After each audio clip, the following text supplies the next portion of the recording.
The best approach to do when you have young ones in the house and you have older family members that are struggling, you want to keep them safe, but you don't want to outcast your loved ones. So we always think that we're protecting kids when we don't tell them what's going on, but we're actually further encouraging that uncertainty or anxiety in the situation. Actually being more transparent, I mean, not to the full extent about every nitty-gritty detail, but just saying, hey, your aunt or uncle or your grandparents or your mom or dad, whoever the relationship may be, is sick. That's being honest. That's the reality. They are sick. And they're gonna be off, they're gonna be different, they're not gonna be themselves.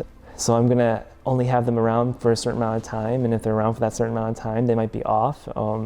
But this is why we're not seeing them as much. This is why you're not getting phone calls from them as much. They're not themselves right now, they're sick and they need help.